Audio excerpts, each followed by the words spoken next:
Sentados aquí, vamos a comenzar ya de inmediato con la presentación del doctor José María Esquiaga, director del despacho Esquiaga Arquitectura.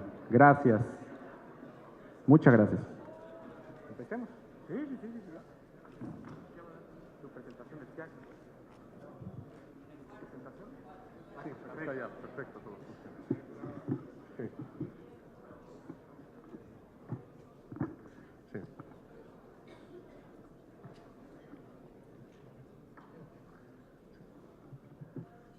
Sí, muy buenas tardes. Vamos, si son tan amables, este momento de transición entre retomar el pulso final de este foro y las importantes palabras que hemos escuchado por parte de las instituciones aquí representadas, les rogaría, si son tan amables, que aquellas personas que tuvieran que salir, perfecto, lo hicieran ya y pudiéramos acabar. Porque no quisiera robarle espacio a las dos interesantes ponencias que me van a proseguir y yo mismo querría sumarme con ellos para poder debatir, platicar con ustedes al acabar esta presentación. Bueno, en primer lugar, como es obligado, agradecer la oportunidad de estar aquí con ustedes en la clausura de este foro. Este foro es muy importante por cuanto que, como bien se ha dicho, la reflexión sobre las ciudades es clave crítica en el momento actual, particularmente en América Latina, particularmente en este gran país que es México. Querría mostrarle un par de ejemplos de cómo el pensamiento estratégico, un pensamiento orientado a entender los verdaderos y prioritarios problemas de la ciudad, cuando se incardina de una manera inteligente con una estrategia volcada a la acción, es capaz de ayudar a transformar y a cambiar la ciudad misma. Querría empezar, a ver si esto funciona. Sí. A ver si funciona, pero no me está funcionando el mando a distancia. A ver si lo colocan. ¿Sí? Ahora sí, perfecto. Querría empezar, como tienen aquí en pantalla, con una serie de problemas que en gran medida sintetizan todo lo que hemos escuchado estos días.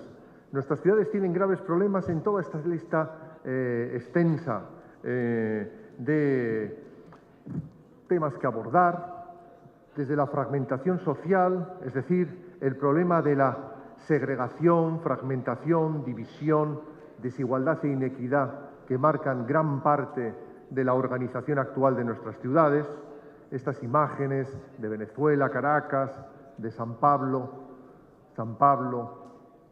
o esta que es Madrid, el interior de una zona marginal en el interior de Madrid, muestra que tenemos todavía como telón de fondo un grave problema de inequidad en nuestras ciudades, pero también, y de una manera, si quieren, más relevante, un problema de fragmentación del espacio, de fragmentación de la ciudad, de división social del espacio, que es necesario resolver si queremos abordar de una manera eficiente cualquier proyecto que pudiéramos imaginar. En una ciudad dividida, segregada, fragmentada y marcada por la inequidad, es casi imposible tener éxito en estrategias de competitividad, estrategias de mejora del espacio urbano y de calidad de vida. Les diré más. Ahora mismo me encuentro trabajando en la evaluación del programa de la Iniciativa de Ciudades Sostenibles y Emergentes del Banco Interamericano de Desarrollo. La ecuación entre la inseguridad o la informalidad, la inequidad, la inseguridad y la carencia o la rémora a las inversiones públicas en América Latina es una ecuación que se verifica país tras país, ciudad tras ciudad. Es decir, que no estamos hablando solo de un problema que hace referencia a la justicia, sino un problema llave para poder tratar cualquiera de las otras estrategias que estamos planteando. El problema de la extensión de la ciudad. Se ha hablado muchas veces de la dispersión territorial, el sprawl, y tiene muchas dimensiones. Una de ellas es la dilapidación de los recursos naturales.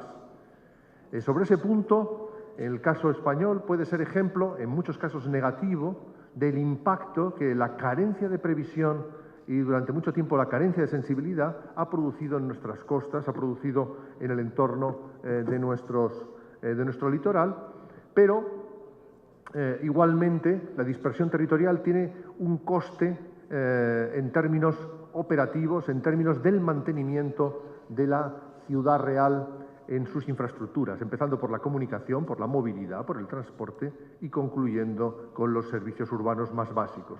Vean esta imagen, es una imagen canónica de Barcelona. Barcelona es una de las ciudades que pasa, digamos, por lucir el título de densa, continua y compacta. El modelo de Barcelona, el modelo de la ciudad compacta, el modelo de la ciudad tradicional, en gran medida se ha visto sustituido por una dispersión al límite de la ocupación del territorio, bien en esquemas como vemos aquí en Los Ángeles Oeste, que es el propio México Distrito Federal, ¿no? La ciudad que se extiende sin límites, sin ninguna sutura ni solución de continuidad con el entorno, ¿no? Que devora los recursos de ese entorno y que al mismo tiempo, por su forma de configurarse, supone un enorme coste a nivel de transporte, a nivel de la organización de la movilidad metropolitana. Vean esta imagen, es en Norteamérica, en Phoenix. Imaginen si existe siquiera la remota posibilidad de mover a esas personas en sistemas de transporte colectivo. Es imposible. La propia génesis de la ciudad hace radicalmente imposible el poder resolver eficientemente estos ámbitos, pero esto lo encontramos en todos los continentes y en todas las geografías. Esto es Madrid. El crecimiento de estos últimos años del boom inmobiliario en España ha generado multitud de islas que ahora mismo han multiplicado ese efecto negativo del sprawl y que suponen una enorme rémora a la hora de organizar cualquier gestión eficiente de la movilidad urbana. Eso significa que la ciudad en gran medida es cautiva del automóvil.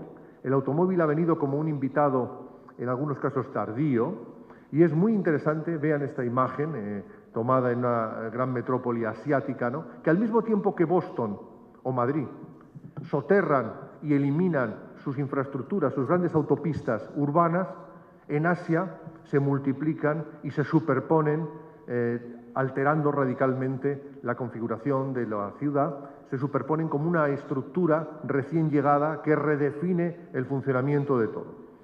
Al fin de cuentas, como resultado de este sprawl y de esta dispersión territorial y de esta dominancia del automóvil, se produce un cambio en la manera de hacer ciudad. Ya no lo hacemos poco a poco, como en la ciudad histórica, sino que lo hacemos en forma de grandes paquetes. Los centros urbanos en el tercer mundo están hipercongestionados, pero en el primer mundo, en gran medida, se ven también sustituidos y abandonados porque las grandes funciones terciarias, vean aquí Movistar, su cuartel general en Madrid, que tiene el tamaño de una gran ciudad completa y que se encuentra ubicada en periferia, este modelo, que lo vemos reproducirse en las grandes corporaciones, en los grandes malls comerciales, etcétera, vacía en gran medida de vitalidad del centro urbano. Finalmente, la vulnerabilidad, que en el caso de América Latina está asociada también a la marginalidad, a la informalidad, como vemos estas imágenes recién tomadas hace bien poco por mí mismo en Asunción, en Chacarita, donde vemos cómo en un mismo barrio se pueden reunir todos los males que uno puede imaginar. La segregación social, ven ahí el fondo, la ciudad formal y al mismo tiempo esas construcciones en barrancos que son un enorme riesgo para las personas, pero encima nos encontramos con que el cambio climático no es una teoría. El cambio climático es el río que se desborda cada año y que año tras año anega las viviendas informales, condenando a una especie de trabajo sin fin para arreglar esas cuestiones. De todo esto deduzco lo siguiente, que el planeamiento convencional de uso del suelo y zonificación, el planeamiento de corte, digamos, más básico, el que distribuye los usos del suelo y la movilidad escasamente, no es ya eficiente para tratar todos estos problemas. No, porque en gran medida muchas de estas ciudades que sufren esta lista de problemas tienen planes. Es decir, no es solo un problema de carencia de planificación, es un problema de si la planificación ataca los temas clave o se le escapan. Y, a mi modo de ver, estamos en un momento en el cual esto está justamente en juego. ¿Cuáles son, a mi modo de ver, los nuevos paradigmas? Y aquí arrancaré con el tema del proyecto de Madrid, que no les voy a narrar en extenso, sino sencillamente estamos ya casi en el post-foro, ¿no? Les voy a plantear simplemente las ideas clave, ¿no? Para que podamos debatir sobre ellas, ¿no? En primer lugar, existía la falacia de creer que estábamos manejando sociedades simples. No, estamos ante una enorme complejidad espacial porque hay una enorme pluralidad social. Ustedes en esta comunidad, en este gran país, han vivido siempre la variedad geográfica enorme, la variedad socioeconómica, la variedad étnica, la variedad lingüística, ¿no? Pero en mucha medida en Europa esto no ha sido tan evidente y en otras partes de Latinoamérica tampoco. Esa sensibilidad no existe igual en Argentina o en Chile, en México o en Centroamérica. Reconocer la pluralidad social y asumir que, dada la enorme energía que tienen nuestras ciudades, no podemos seguir pensando que podemos dibujar en un papel el futuro de lo que va a ocurrir en una ciudad. Nos plantea que hay que asumir la incertidumbre y, por tanto, necesitamos herramientas un poco más sofisticadas. En el resto de las ciencias así se funciona. En el resto de la planificación económica así se funciona. La incertidumbre es un ingrediente que, digamos, genéticamente unido a la planificación. En este sentido, tener los ojos abiertos a los cambios, devolver la ciudad y la voz a la gente, aprender de la gente y entender que la vivienda es un elemento clave, no es el alojamiento, es el elemento básico de la ciudadanía, ¿no? También el espacio público lo es. Tuve el honor de trabajar primero con Peñalosa en Bogotá y luego con Sergio Fajardo en Medellín, ¿no? Cuando estaban haciéndose los planes de ordenamiento de cada una de estas ciudades. En gran medida me llamaron porque había trabajado previamente en la elaboración de la Ley de Ordenamiento Territorial de Colombia. Y ambos tenían dos elementos muy parecidos en común, dentro de que son idiosincrasias y políticas muy diversas, ¿no? Las de una y otra alcaldía, ¿no? Y era la idea de utilizar el espacio público y los proyectos como elementos no solo de infraestructura y estructurización de la ciudad, sino como elementos de crear ciudadanía, de construir sociedad civil y dignidad. Aquí arranco, les planteo la idea del proyecto Madrid Centro, que en el fondo es la respuesta contemporánea que hemos dado a todas estas cuestiones. Ustedes conocieron al alcalde de Madrid que encargó este proyecto, al señor Alberto Ruiz Gallardón, que nos planteó un encargo raro sobre un ámbito que ven ahí, es el centro de la ciudad, que tiene 1 millón de habitantes.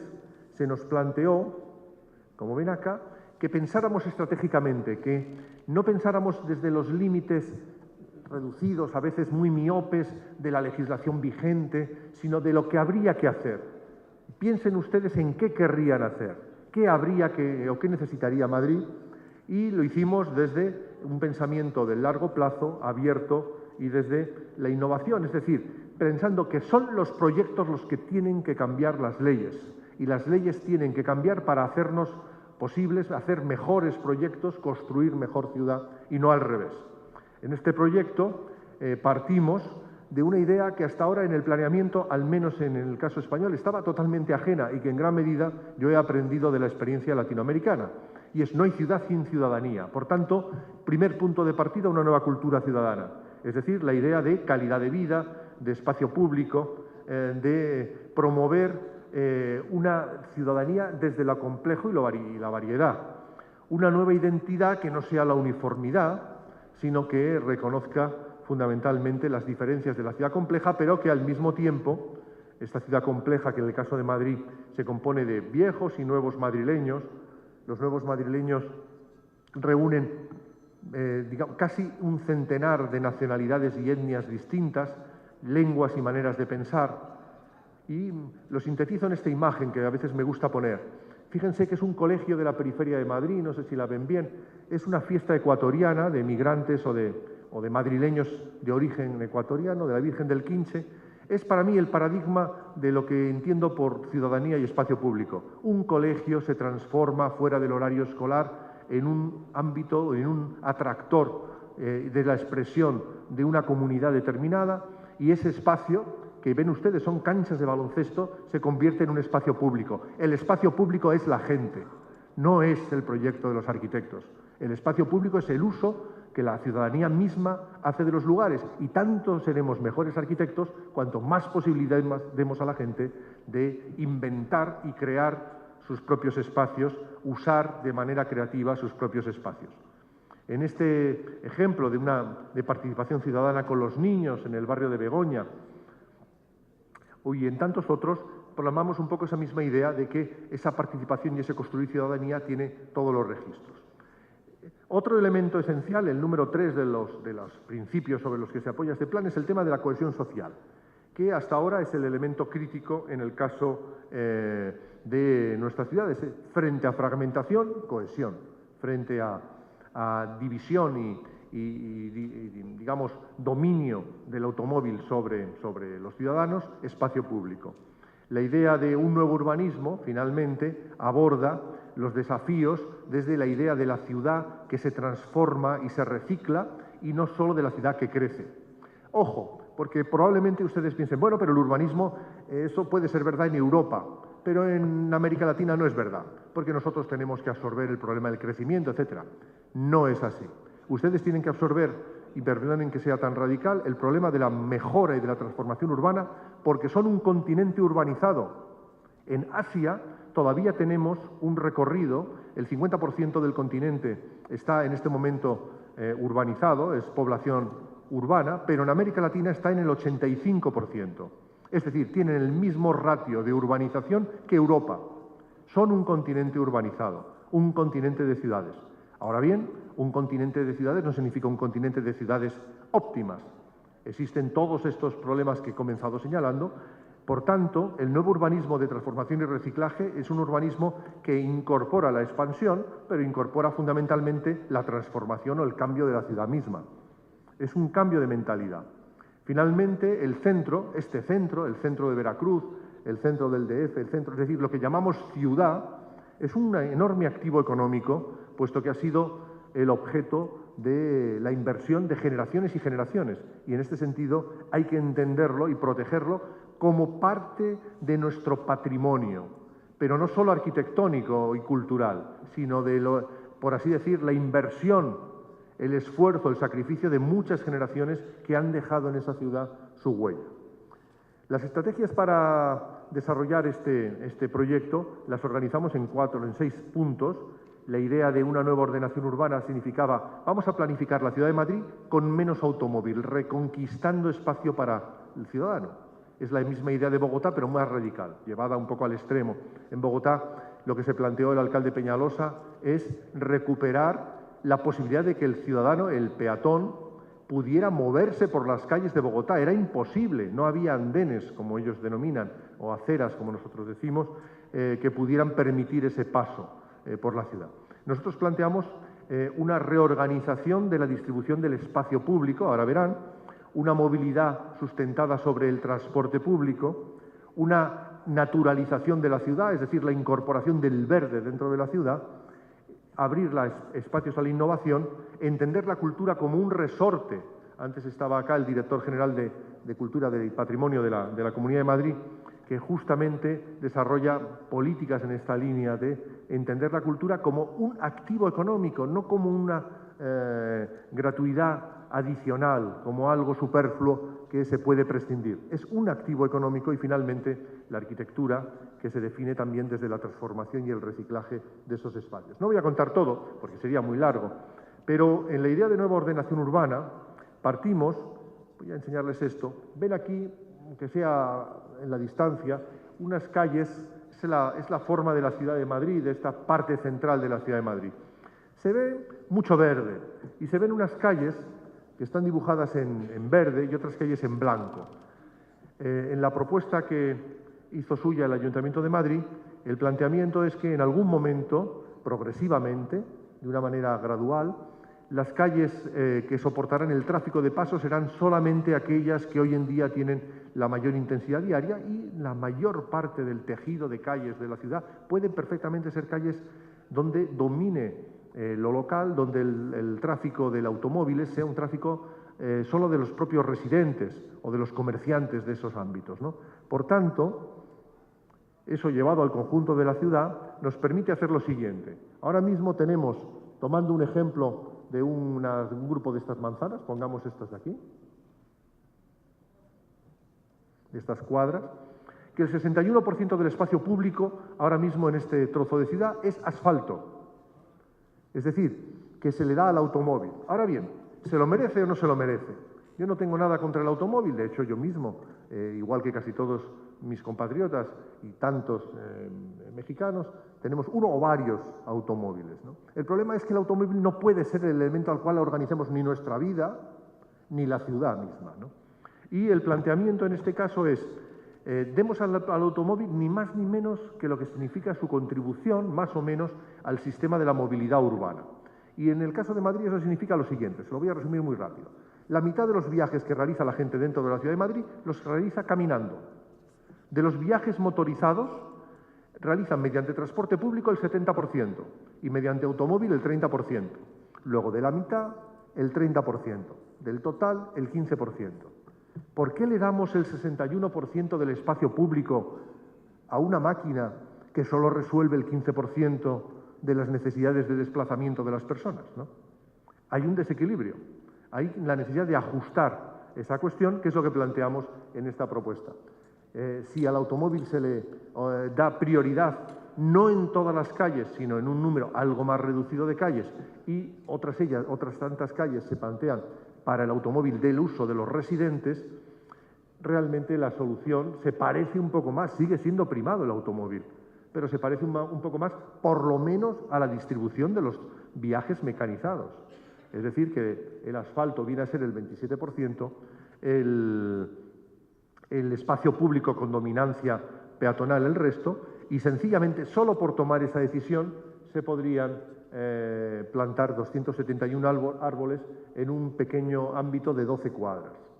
Eso, sumado a la ciudad de Madrid, supone que solo por tomar esa decisión, permitiendo el mismo aparcamiento, es decir, sin cambiar nada, se podrían sembrar unos 10.000 árboles de inmediato. Este tipo de pequeñas acciones que pueden convertir en verde trozos de la ciudad son lo que estamos llamando también acciones de reorganización y de naturalización de la ciudad, como luego verán. En el tema de la movilidad, que no voy a contar ahora, este sí me puede interesar un poco más, nos lleva a plantear que a través de microproyectos que planteamos al ayuntamiento, voy a ir concluyendo ya en 5 minutos para no robar más espacio, porque entiendo que tenemos que ir reduciendo la dimensión de las ponencias.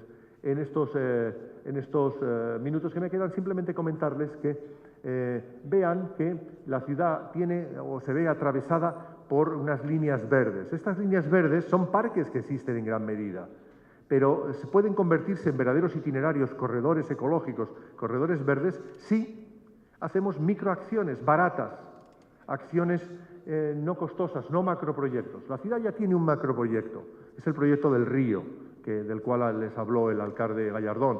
Gracias a soterrar la autopista, ojo, justo lo opuesto de lo que se está planteando en este momento en el Distrito Federal, a nivel de las arterias que están llegando al centro urbano, se consigue un enorme parque que es el origen de la mayor parte de estos dedos verdes que ven que dibujo acá. Estos dedos verdes se constituyen a su vez por microacciones, algunas grandes, como proyectos como este del Paseo del Prado, una de las frustraciones del alcalde Gallardón, por cuanto que no se pudo concluir, pero que plantea la peatonalización de la principal milla museística de la ciudad, pero en otros casos, como ven acá, por microacciones que en muchos casos son de este tipo. Es decir, liberado de la dominancia del automóvil, muchas calles pueden dedicarse a unir segmentos verdes, generando itinerarios verdes de kilómetros. El resultado de estos es que una persona que se pusiera a trotar o a hacer running en la casa de campo podría realizar 5 kilómetros sin detenerse en ningún semáforo, teniendo prioridad peatonal en el conjunto del trayecto.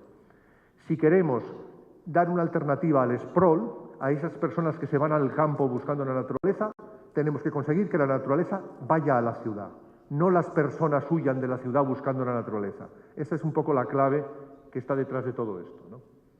Y finalmente, el tema de la cultura es muy relevante porque hemos hecho en esta propuesta una idea muy simple. Madrid tiene un escenario cultural de excelencia, tenemos una cultura que llamamos estatutaria, digamos una cultura oficial magnífica. Vean el Prado, museos como de Herzog y de Meuron, del CaixaForum, exhibiciones y un espacio público magnífico para ello, pero tenemos también una cultura más vinculada a la gente. Les muestro aquí una imagen de la parte del centro de Madrid, un lugar muy bello de principios del siglo XX, en un dibujo de Antonio López, uno de los mejores pintores realistas. Esto en realidad es una calle dominada por el automóvil hoy en día, a diario, pero una vez al año, en la noche en blanco, los museos abren 24 horas, las librerías abren 24 horas, se realizan exhibiciones en la calle se convierte en una obra de arte y las personas se apropian de la calle, ¿no? Esto mismo lo hemos trasladado a la idea misma de cultura. Hay mucha más cultura que la que tiene registrado el propio ayuntamiento y la que tienen registrados los ministerios de cultura. Y esto es un tema muy claro que aquellos que están en este sector comprenden. Los museos no dejan de ser cementerios de la cultura, o si se quieren, mausoleos. La cultura, Picasso no nació en un museo. No se produce ni la creación artística, ni la creación intelectual en el ámbito de los museos, sino se produce justamente en espacios de convivencia, en espacios de innovación, en los garajes, ¿no? ¿Qué ocurriría si sumamos la energía creativa de todo esto? El ayuntamiento tiene una iniciativa magnífica sobre este punto, que es un gran centro cultural, Matadero, en el cual se reúnen un poco las dos circunstancias. El sumatorio de todo esto nos da lo que veíamos al comienzo, que es la creación de grandes circuitos culturales, de grandes ejes culturales, donde la cultura oficial, la cultura alternativa, la cultura consolidada, la cultura emergente, la cultura de las galerías de arte, pero también la de los garajes, se suman generando una ciudad potente en este punto, una ciudad creativa. Sin libertad no hay creación. Sin reconocer la disonancia, la discrepancia, no hay creación ni hay posibilidad de libertad artística, y en este sentido la Ciudad de Madrid plantea, a través de esta estrategia, seguir apostando por ello, por lo menos, si no desde la subvención, que no es siempre imprescindible, desde el apoyo de la tolerancia y la inteligencia. Esta imagen que aparece acá les muestra un ejemplo tonto pero simple. Ven ustedes una plaza que es un solar abandonado en la ciudad porque un proyecto de un gran equipamiento público no pudo hacerse por la crisis económica. Jóvenes arquitectos, alumnos nuestros, se ponen en contacto con los vecinos, activan la zona, diseñan y construyen con sus manos los muebles y activan en un solar abandonado, en un lugar sin valor en este momento, un residuo de la ciudad, un activador y un aglutinador social. Esto que están viendo acá es el Premio Europeo de Urbanismo, de Espacio Público del año pasado. Es decir, desde las propias instituciones europeas cada vez más se tiene la inteligencia de entender que, como ya digo, Picasso no nació en los museos, sino nació en las buhardillas. Les iba a comentar cómo hemos trasladado esta misma imagen o esta misma idea al corazón de Bogotá, planteando en la misma línea la necesidad de trabajar lo grande, lo pequeño, lo accesorio y lo esencial, y arrancando sobre todo desde la vivienda como el corazón de la gente. Pero dejaremos esta imagen, yo creo, como final de la conferencia, para no robar más tiempo a mis colegas, ¿no?, agradeciéndoles a todos ustedes muy atentamente su atención. Muchísimas gracias.